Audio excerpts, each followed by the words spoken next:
A reporter followed LeBron to the team bus after they won a 5th straight game. Rumors say the Lakers won't trade at the deadline. LeBron's not happy. They're doing what they feel is best for the franchise. Well, how do you feel about that? I'm doing what's best for my guys in the locker room. That's all I can worry about. Look, y'all know what the F should be happening. I don't need to talk. So it seems like LeBron's mad because LA promised they would trade their picks, but now they're having second thoughts. But LeBron went to Twitter to call out that reporter. Hey Sam, actually my patience isn't waning. You make it sound like I'm frustrated when I'm really not. I told you over and over my job is focused on the guys in the locker room. My job isn't the roster. That's the reality of the conversation. Okay, does anyone believe that's true? The GM doesn't mess with the roster? Then why did he just make a threat to possibly demand a trade? But if that happens, there are only 2 teams he would go to. I looked at every single franchise, just 2 make sense. But how did he get in this mess? We know LeBron is the one who forced them to trade 2 championship players, Kyle Kuzma and Kentavious Caldwell-Pope, for Russ. He's the one who decided to take a $97 million max contract this offseason when he could have taken less to help the roster. Even James Harden did that for the Sixers. But Harden wasn't just named a billionaire. It's a pretty bad look when you're named a billionaire and then right after demand a max contract. In a salary cap sport, sometimes you gotta do that to be the GOAT.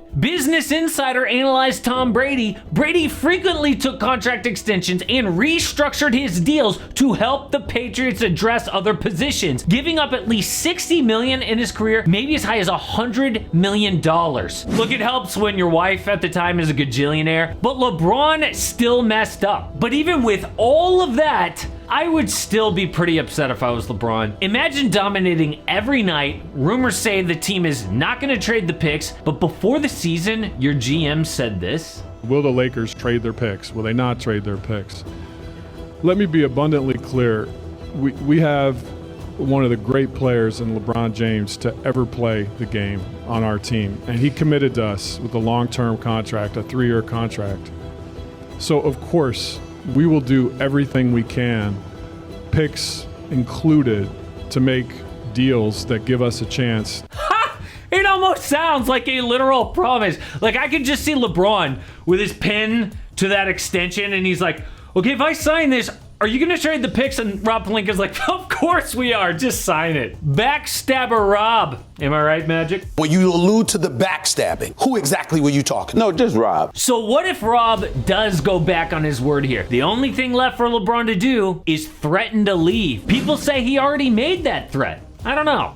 I don't want to finish my career, playing at this level from a team aspect. I must still be able to compete for championships because I know what I can still bring to any ball club with the right pieces. Any ball club with the right pieces? Okay, never mind. Yes, that actually does sound like a threat. But the 2 teams that he would actually leave the Lakers for do not matter right now. We will get to them in a second, but what matters now is the trade deadline. Because you know LeBron's mentality is just make us a little better and I'll take us to the finals like I've done before. He took a subpar Cavs team there in 2018, Cavs in 2007. So if teams decide to sell, the Lakers could buy. The most realistic trade, I think, is with the Spurs. San Antonio obviously doesn't care about winning, but they have legit vets that the Lakers could want. And we just got new information on what that would take. If the Lakers also wanted to add a valued player from the Spurs, like Jakob Poeltl, the cost could be 2 firsts and then some. Then some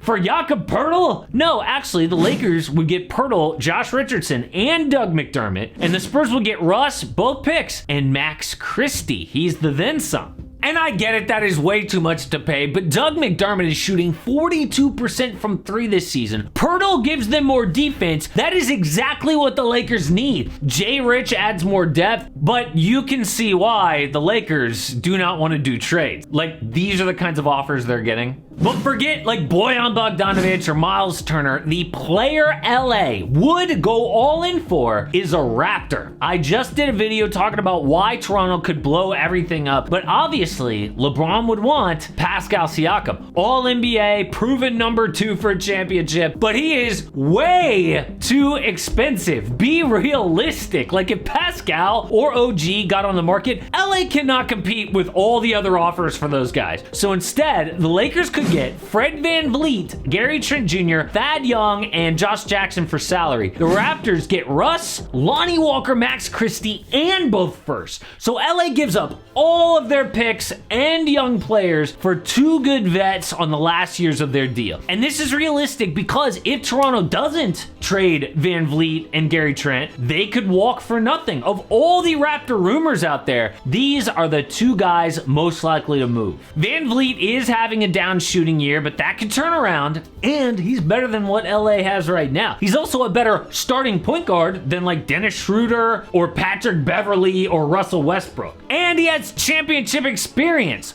Plus, Gary Trent Jr. is a great shooter, and Thad Young does all the dirty work that a contender needs. That is the only realistic trade that I could see the Lakers going all in for. But if they don't, LeBron is threatening to leave. And to figure out which team he would go to, I looked at all of the contenders, because obviously he's leaving to win a chip. The contenders are the Celtics, Nets, Bucks, Cavs, Sixers, and Heat in the East, the Warriors, Grizzlies, Nuggets, Pelicans, Mavs, Clippers, and Suns in the West. So more options in the West, but they don't all make sense. Let's cross off any team that already has a clear number 1, because I think LeBron wants to swoop in, be the dominant player, and get the credit. So that means no Warriors, Nuggets, Mavericks, Clippers, and I don't see him living in Memphis or New Orleans. In the East, cross off the Celtics, the Nets, the Bucks, and Philly. I don't see the Cavs bringing him back because, look, they're building something new. They have turned the page. I think that's just too much drama. So that leaves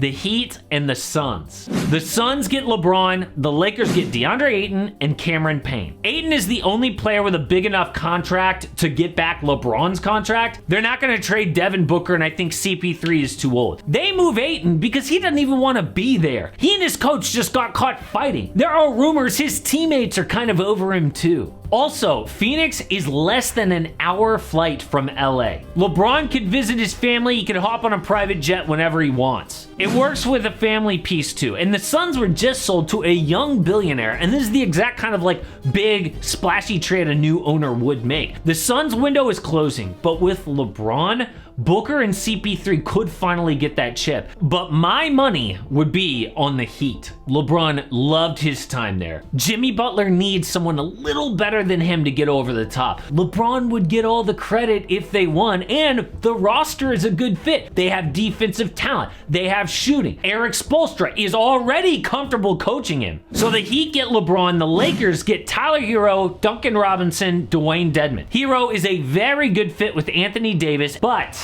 I don't think LeBron's threat is real. He's not gonna leave the Lakers, and they know that. So his only tool is to make them uncomfortable, which is why we're hearing these comments from him now. But there are rumors that, like all the trade deadline mess, we get so many rumors every year around this time, right? But it all hinges on what the Toronto Raptors do. They could set the market, and they could really get things going in terms of like a Raptor getting traded and then like a bunch of trades after that. So I decided to do a deep dive on the Raptors. And by the way, since I've done this video, they've already lost another game. So I decided to do a deep dive on the Raptors and what their situation is. I'm actually getting good feedback on this video, which is really rare. Pleasing Raptors fans is a hard thing to do. Check it out.